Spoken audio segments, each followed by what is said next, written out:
Wabash Carnegie Public Library Oral History Program interviewing Charles R. Keppel, Keppel, 1396 Glen Avenue, Wabash, Indiana, at his home Wednesday evening, January 15th, 1975. Charlie, the first thing I'm going to ask you about is your background, and that is when you were born and where, and your parents, and particularly your mother's maiden name and things of that nature. I was born in Wabash County in 1913. My mother's maiden name was Gertie, and let's see, what else you want to know? Well, tell me about your father, what he did. Oh, they were farmers. We lived on a farm until I graduated from high school, which was Roann in 1931. Yeah. And I started working in Roann in the grocery store. Uh-huh. And who owned the grocery? Petty's. Yeah. And I worked there about better than 4 years, and then I moved to Wabash and went to work at General Tire. Mm-hmm. And worked for them a while, and then I wound up working for Honeywell. Yeah. Well, before we get on to the Honeywell part of the story, do you remember your grandparents on your mother's side, and who were they, and what did they do, and so forth? Well, my mother's father died when she was about 12, 13 years old, and she married again. His name was Snerly. How do you spell it? Snearly. Yeah. And he was in Akron, and he was president of the bank up there in the state, I think Akron State Exchange Bank, mm-hmm. and held that until he passed away then. Yeah. Do you remember them coming to visit? Oh yeah, sure. Yeah. I used to go up there in the summertime and stay for a week or so at a time. Yeah. And they had a cottage up to Wawasee, or not Wawasee, but up at Rochester. Why? Manitou, Lake Manitou. Uh-huh. And we'd go up there and work. I'd go up and help put the pier in, the boat and stuff like that. Mm-hmm. Were you one of the only grandchildren? Is that the reason you were picked, or? No, I wasn't. No, there were several of them, but it just happened that I got up there pretty often. Yeah. And some of the others weren't around here for a while. They lived in California for a while too, so that gave me a little better advantage over the rest of them. How about your grandparents on your father's side? Yeah, they were farmers and lived on a farm, and in fact their farm hooked up with ours. In fact, I was born on the same farm there where they lived at the time. They lived there until they both passed away then. Did your father have brothers and sisters? Yeah, he's got 2 brothers and had 6 sisters. And how about your mother? My mother had 2 sisters. 2 sisters. Uh-huh. Yeah. And there's one of them still living. Her one sister is still living. She's in Oregon. Mm-hmm. And all my dad's family is living outside of one sister. She and the rest of them are getting up in years, which my dad is going. He's 86 now. Uh-huh. Is he still? Where is he living? He lives in Roann in the senior citizen apartment in Roann there. Yeah. But that's pretty remarkable that all the family is still living. Yeah, all but the one sister. Yeah. And how old were his parents when they died? Were they up in years? Yes, they were up. I would say up in their 70s when they were late 70s when they died. Do you remember as a kid, did the grandparents and all the family, were they religious or religious-oriented family? Well, they were mostly Methodist is where they attended, was there. Mm-hmm. My grandmother's family, well, in fact, the whole Keppel family and my grandmother on my dad's side was all from Germany. Mm-hmm. They were Germans, and in fact, her parents, I mean, I remember some of them, and they were so Dutch that you couldn't hardly understand them because I wasn't very big at that time. Mm-hmm. And they were all Catholics. Mm-hmm. And what's left of them live around Peru. Mm-hmm. There's a. But you remember your great grandparents then? No, not my great grandparents. No. But this was her brother and or some of those.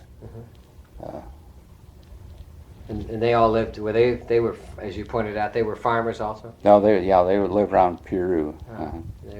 I'll be darned. And are they still living, some of them? No, I don't know of any of them down there now. Just a few of the younger ones also living yet. Yeah, I'll be darned. In fact, I've even lost track of them. Yeah. Did your grandfather or grandmother, or any of them tell you how they met, or was it anything in the family? I never knew anything about that. Yeah, sometimes they meet at church socials and stuff like that. No, I don't know how that happened. Yeah. Did your mother and father ever say how they met? No, never did. I suppose because they both went to Roann School, I imagine. Were they both in the same grade? No, they weren't. There was 2 years difference in them. Yeah. And where did you start to grade school then? I started at Soap Hill. A little one-room brick schoolhouse 2 miles south of Roann, on the corner there. Is the building still there? The building's still there. They used for storage, I guess. And yeah. Had all the classes met in one room. Do you remember any of the teachers? Yeah. One of them was named Halpert. I just remember one of them, and I don't recall the other one. I only went there 2 years, and then we went to Roann. They closed the school up. Did you go on into Roann then for elementary and then on into high school? Yeah, and I finished up in Roann then. At what year would that have been then? 31. 31. Had the Depression come on then? Had it affected your family yet? Yeah, it was on. Yeah. What effect did it have? Well, I mean, it just slowed everything up. And in fact, after I graduated from high school, I started working in a grocery store, and there's where you can notice it, because you see, you had all farm people, and of course their products weren't worth much, and a quarter would buy quite a bit at that time. In fact, when you go out there, they'd bring in eggs or cream to sell at the store, while they'd figure out to see how much you got out of it, and then that's what they determined how many groceries they bought. Because they didn't have too much extra to go on. Yeah. Who owned the store? Charlie Petty owned the store at that time. And what was it like as compared to today's store? Well, we'd run Huckster Wagon around through the country to farmers, and we bought cream, chickens, and eggs, and of course they'd come in. The clerks had to fill all the grocery order and stuff. You didn't have any grocery carts, and so when somebody come in, well, you'd have to run up and down the aisles and fill the orders for them. Well, you talk about Huckster Wagon. This was out buying, or? No, you go out to run it around through the country, and it was loaded with groceries. And it'd be a 1.5-ton truck with a body built on it. And in fact, I run it for a couple, 3 years. And then we'd buy chickens and eggs right out on the route that way. Had certain routes you had to run every day. Was that obviously was profitable then? Oh yeah, it was profitable, and all the stores was in it at that time. In other words, you weren't just by yourself. You had competitors going up and down the road also. Yeah, in fact, there was three trucks run out of Roann. We had one. Another grocery store there had two. Yeah. Did you carry meat on the truck? No, just a few lunch meats. We kept a refrigerator unit on it, which was ice. Yeah. But you just carry a little lunch meat, be all you could carry. Yeah. It wouldn't. You couldn't keep anything else. Now, how did people have money, or were they charged it, or? Oh, we carried quite a few charge accounts, yes. Yeah. Because especially some of the farmers, most of them would trade their merchandise out, though. So what they had to sell governed on how much they bought. Yeah. Did you have any unusual experiences running the Huckster Wagon? Well, outside of getting off in the ditch when it got a lot of snow on and icy roads, why, you get in and you have to pull in off the roads, and the roads weren't like they were now. And you drive up a lane where a house back off the road, and maybe mire down and back in there. And that's about all outside of when they robbed the bank, and then throw the tacks out or roofing nails out in the road. You picked a few of them up, and the tires going back in. Yeah. They robbed the Roann Bank? Robbed the Roann Bank. Where were you that day? I was out on the route when it happened. So when I got back in town, my tires were good enough and the nails were short enough that I didn't get any flats out of it, but I did pick up the nails. Passenger cars got flat tires out of it. Yeah. Were Van Buskers running the bank then? Dal Van Buskirk was there, and he was active in it, president at the time. And see, the store was right across the street from the bank. And the guy went out the front door from Buskirk, Dow, he shot at him with a gun. He had a gun in there. And he missed him, but he hit the door casing. And he run out and run in front of the bank and down the side street there, which was right across from the back door of the store. If I'd been standing in the back door of the store, he'd been right there. And he left south through town and then scared his roofing nails out to slow the chase down. And I was out on the route, and I didn't find out about it until I got back in town. That was a big event in Roann, though. It was a big event. Did they ever find the man? They finally found him. He was a man from Silver Lake, and he served some time over the deal. What happened, he came into Roann, crossed the river north, and set a barn on fire. So when everybody, of course, it was a volunteer fire department, when you had a fire, everybody went. So when everybody went to fire, he comes in and robs the bank, then takes off and goes south. So, well, he was thinking anyhow. They caught him though, and he paid for it. Anything else unusual happened during the Depression up there when you were working the grocery store? Or? Well, that was back during the WPA days when they fellows didn't have anything to do, and they put them to work on there and made public works out of it in order to give them work to do. What do you remember any projects they had in Roann? Oh, it was like sidewalk repairs and things like that, and in general, that's what they were. Was Roann a different type community as we know it in 1975? I'm sure. Oh yeah, it was mostly farm, and they had a lot of activities at that time too. And of course, stores stayed open nights, which they don't now, and they have band concerts on the street or picture shows, and lots of activities that way. Of course, they still had what they had the booster days then instead of the fair like they have been having. How big was the business district, or how active was it back in those days when you were there? All the buildings were used at that time. They had a pretty active bunch. I mean, they were well organized, and everybody's working for the town. Did Roann have a doctor then? Yeah, they had a doctor. Huh? Who was that? Gordon Kidd was a doctor at the time, and he lived there for quite a while. And what happened to him? Well, then he eventually went to, I believe he went to Chicago then in some, I don't know what it was, some other type of work, but he was still in doctor work, but it was connected with a big organization of some sort. I don't just recall what it was. Did all the farmers come in cars in those days, or were still some using horses? Oh, most of them were cars. They didn't have many horses. But you probably still remember when they used horses on the farm. Oh yeah, you bet. I used them myself. What was that like, farming with a horse? Well, it was slow. You didn't have big farms. Nobody farmed hundreds of acres like they do now.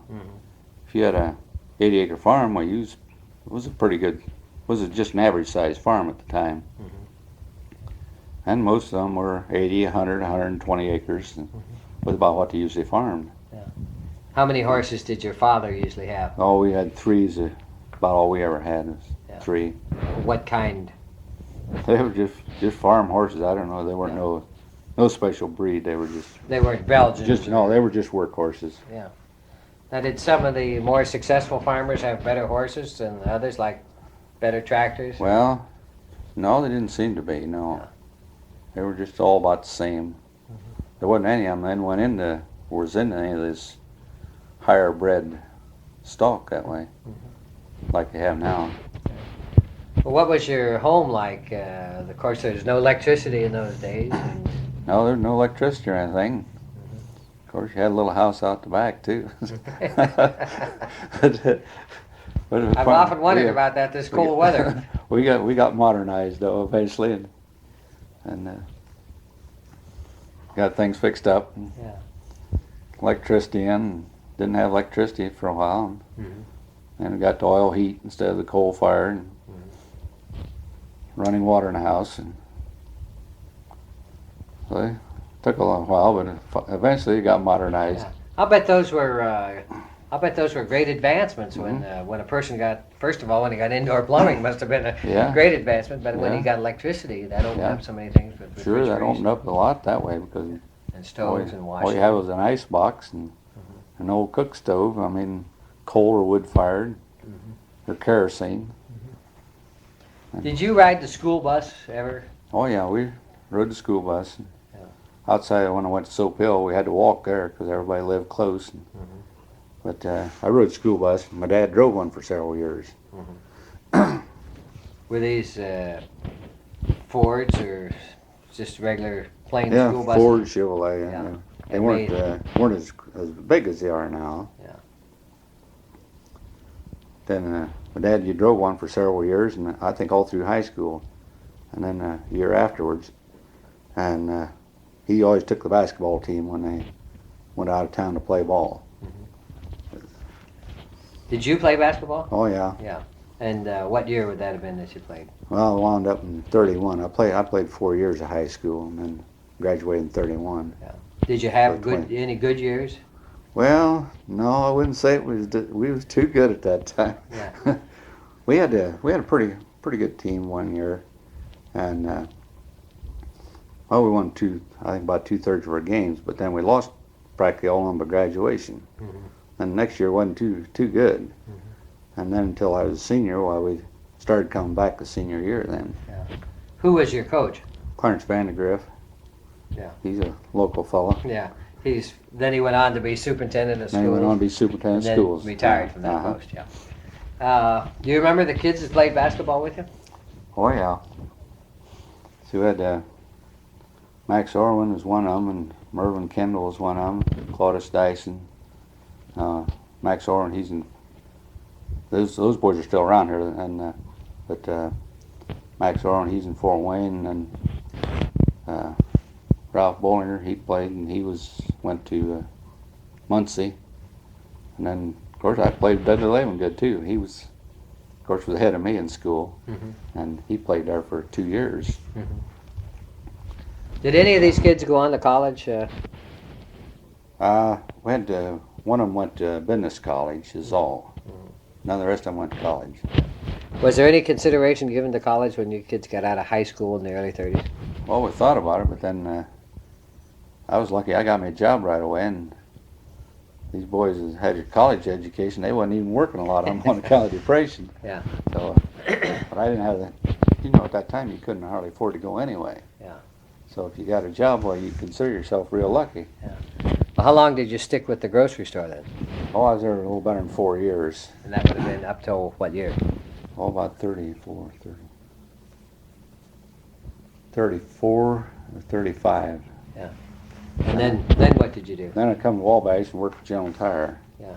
Even though there was a depression on, they were hiring at General Tire. Well, they were just getting started at that time. It's when General Tire came to town, and I got in right to the start there. They'd been going about a year, I guess, when I went on. What did you hire in as? Well, I just went in there and took a job working the press room. That's the only place I ever worked, was in the press room there. And how long did you stay there? About 2 years and a half. Yeah. And you left then? Yeah, and I left and I went to work at Manchester for a little while for Burns the Baker. Drove a bread truck. And that wasn't too successful. I mean, they didn't do what they said they was going to do when I went to work for them, and so I didn't stay with them then. And so I left there and got a job working for Honeywell then. And what year would that have been? That back in about 39. And how did you happen to decide to go to work for Honeywell? Well, I was just looking for a job. And it just happened that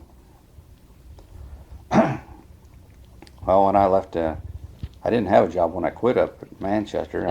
Because you was working every day and you couldn't even look for one. Yeah. So I was doing painting. I was like house painting, So I stopped in at Honeywell's, and they said no, they had it was all machine work mostly then. They had all they needed, but I said I was painting right then at the time. So went along and just Oh, about a week probably. Well, it wasn't that long. Anyway, they called me up and wanted me to come in. So they was needing a painter at the factory there. So they hired me on as a painter and said, when you get done with that, why, we'll give you something else to do. And so that's why I got started with them. How much did they start paying you to? Oh, we started out 48 cents an hour. Were you the only painter? Yeah, Yeah. And what did you start painting? Well, it was interior painting in the factory. They were, just the inside of the plants while we painted. And then after I got done there, then I went to work in the finishing department and run the spray gun, painting down there. Then. Yeah. I guess they figured if you could handle a brush, you could handle the spray gun. Yeah. Yeah. So. On the painting detail, then you went from there to the spray department, and who was your boss?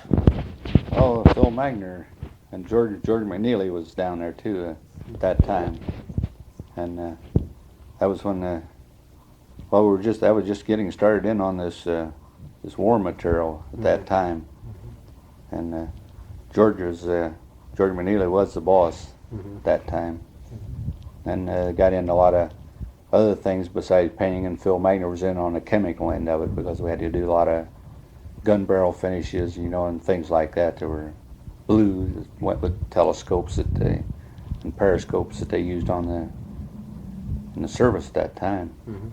Was your pay continuing to go up? Yeah, it kept going up. And then I assume the war is coming on, or the war is on? Yeah, the war was coming on. We weren't in it yet, but we were getting ready for it evidently because there was a lot of war contracts. Yeah.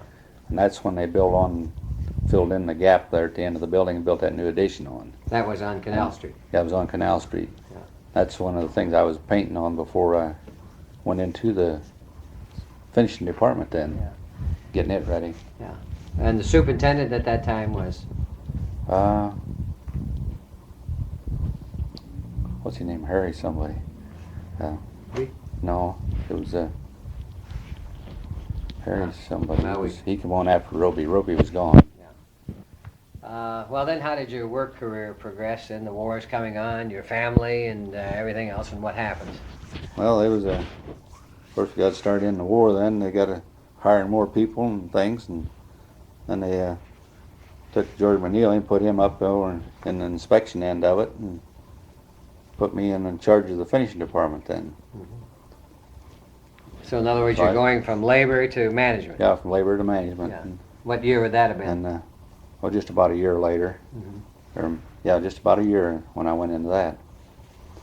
And then I stayed in that for 20 years then. Yeah.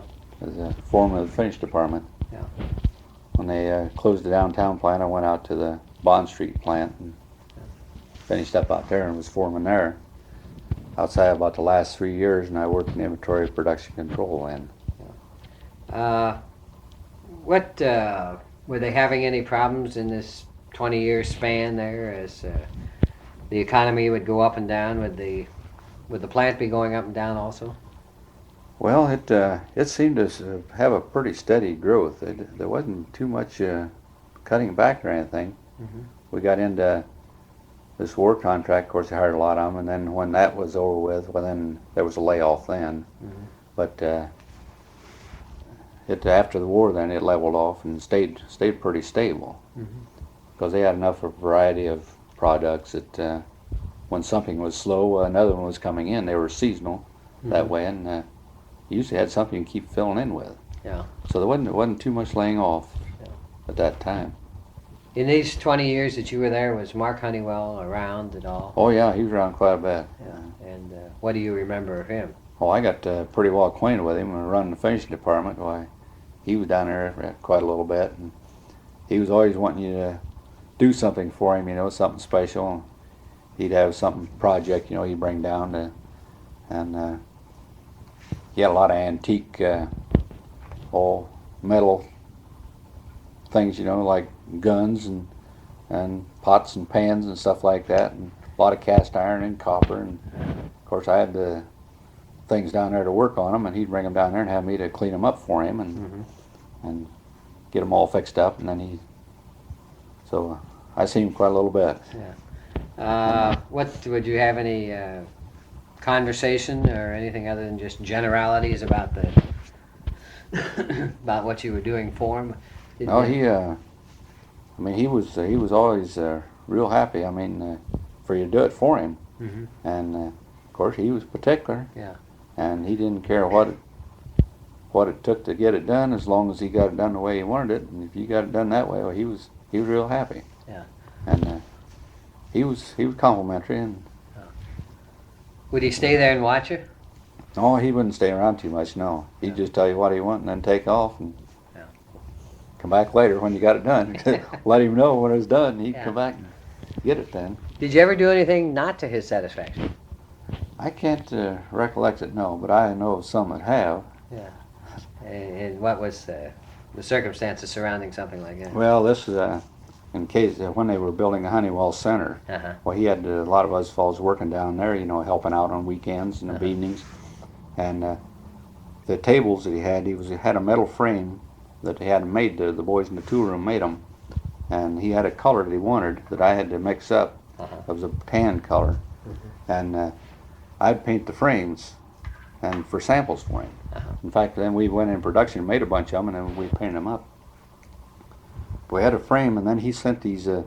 He came down and he wanted one of them fixed up, and he told me he was going to leave and visit some of the other plants, and he wanted me to have this table done and send it down to the finisher. He wanted to take it to the shipping room and ship it out to get a top made for it, a sample top, over in Illinois, someplace I believe it was. And so I said, all right. Now he says, I'll be back in the morning and check on it. And sure enough, next morning he was down there to see if it was ready to go. Uh-huh. And it was all ready to go. So I said, now you want me to take it down to the shipping room? He said, yeah. So you take it down. He said, I'll have him to get the shipping papers. Well, I took it down to the shipping room and and he happened to be the assistant. The foreman happened to be in the hospital. I told him, I said, now there's a table is supposed to go out.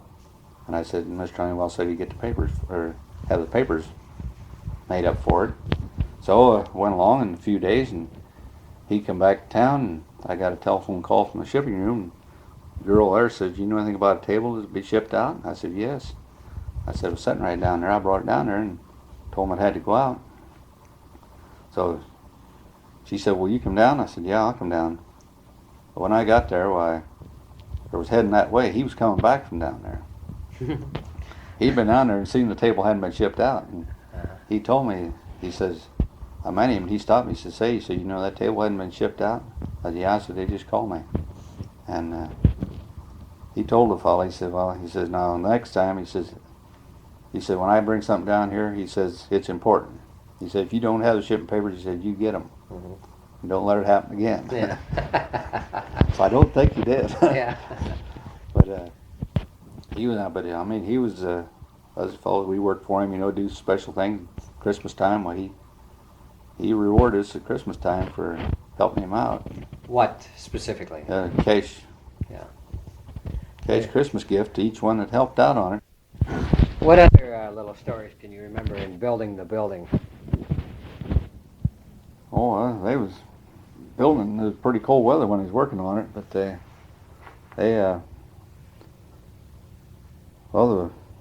remember when the water got up in there. It was before they got the new part built, though. That was before that. When we had the high waters, used to back up in there and filled the lower part of the basement up on that one end down there.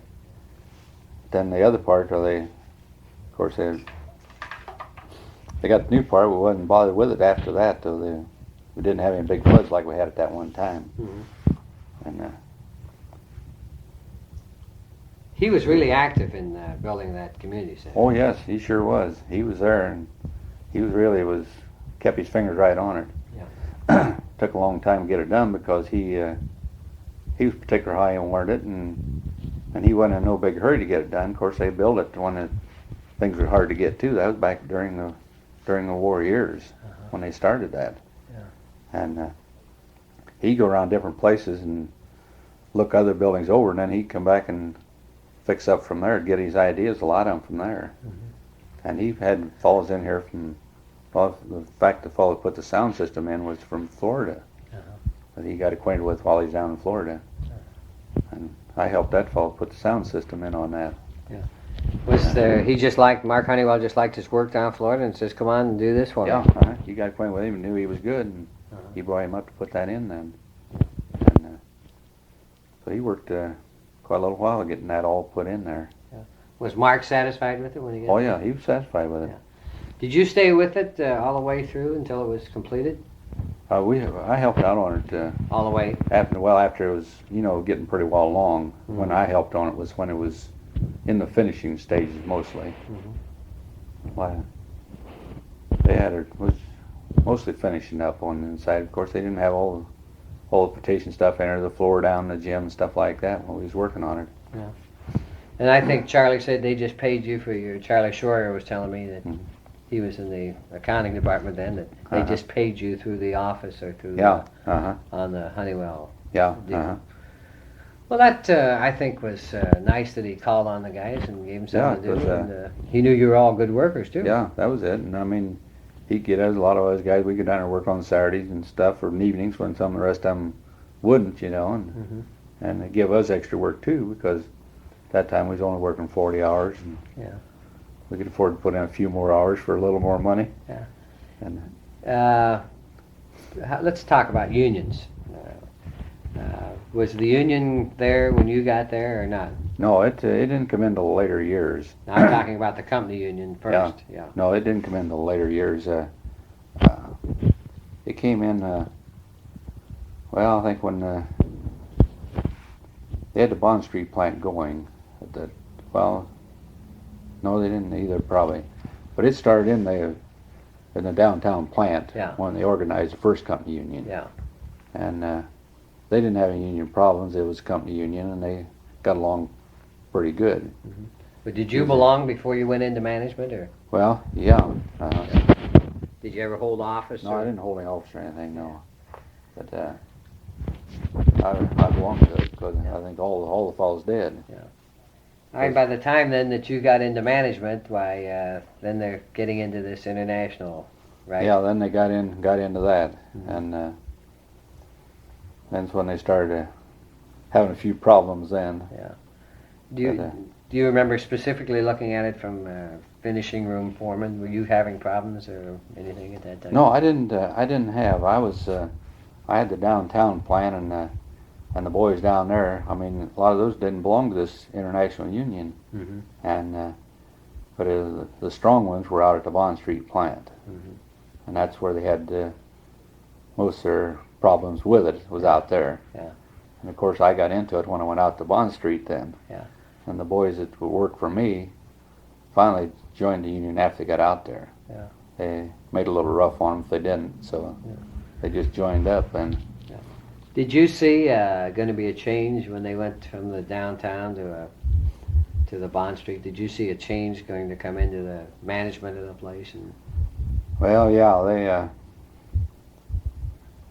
they went in a little, kind of changed their ideas a little bit, and got to try to specialize a little bit more than what they were.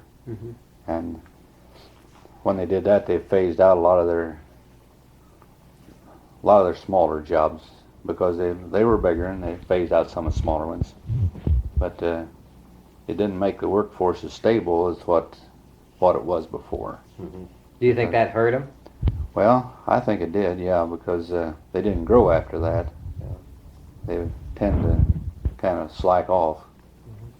Was Moseworth still running the thing, or had he already been transferred? Well, he was in on part of the Bond Street plant, and then they transferred him out. Then after they transferred him is when you begin to see a lot of changes. Yeah.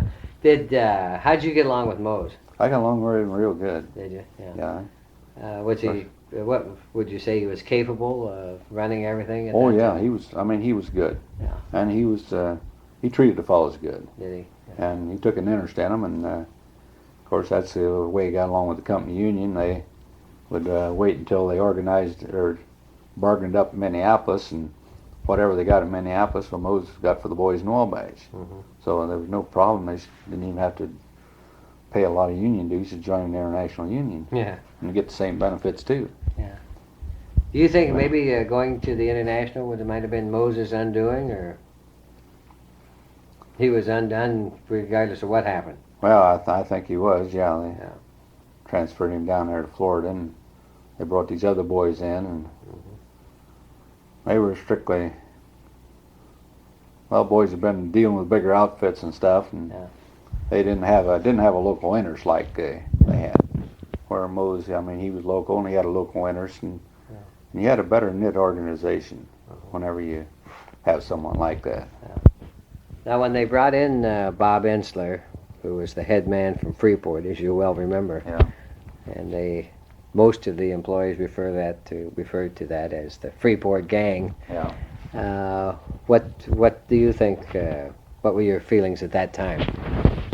Well, there was a big change in the management and everything. Yeah. And so you could tell. I mean, there wasn't the same attitude among the employees even as what there was before. Yeah. Because those boys seemed to care less. I mean,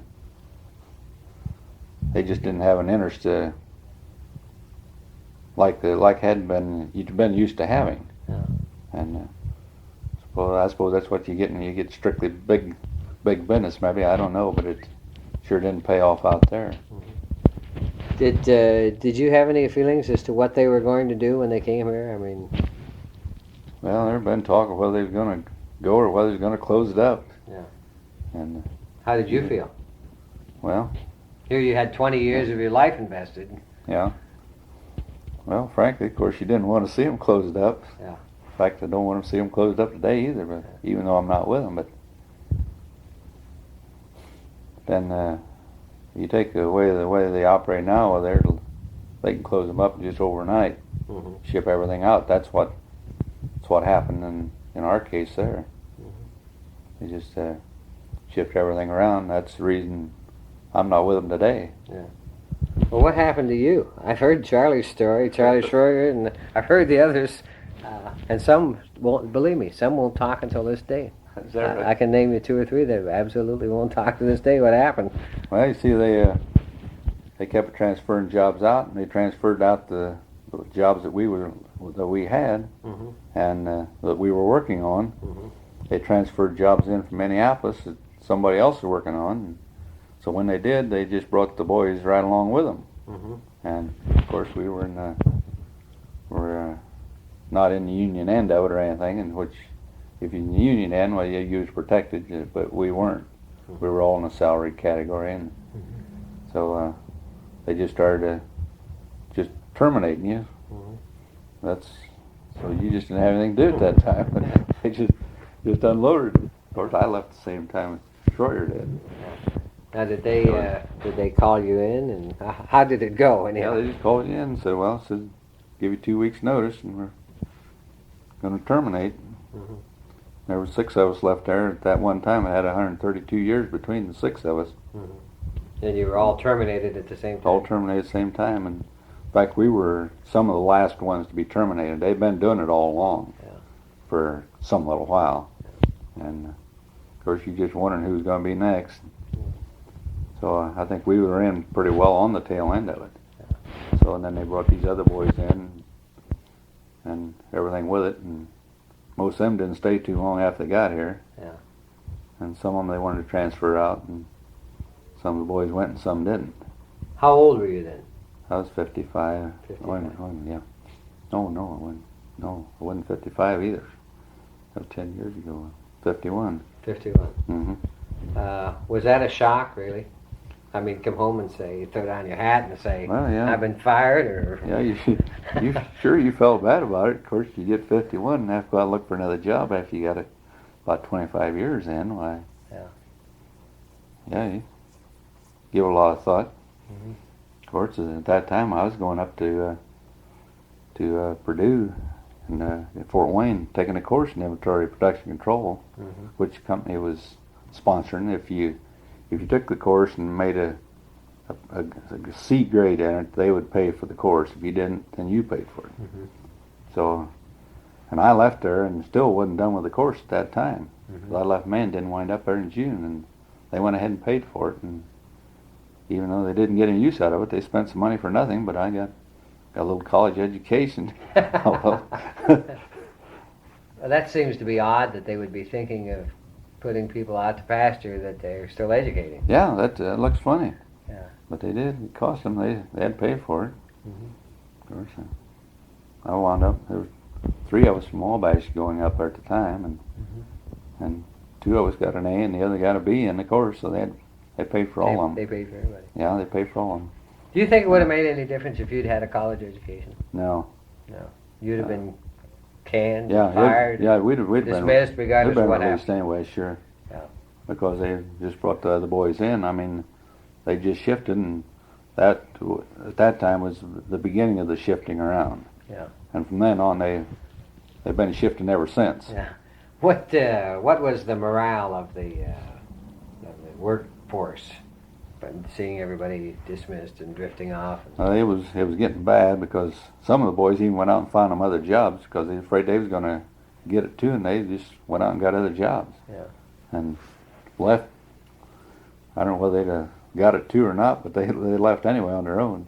They escaped before it was too late. Yeah, they got out before it was too late. Yeah. I mean, Of course, they give us paid us severance pay, and we got our pension. Yeah. Collect on that someday, and Yeah. got our severance pay. And everybody left, as far as I know, all went on and got a better job than what they had while they were working there. So. Do you figure maybe that you shouldn't have been there 25 years? You should have really tried something else? Oh, I don't know. I really enjoyed it. I mean,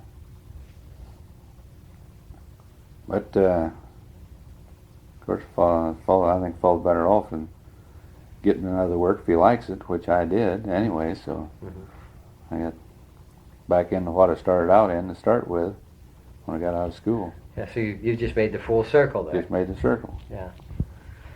How about? Did you ever think there was a time that the plant really wasn't going to be here any longer? No, I can't say as I did. Because there was, of course, there was rumors of it when they started shipping things out. Well, then you begin to wonder.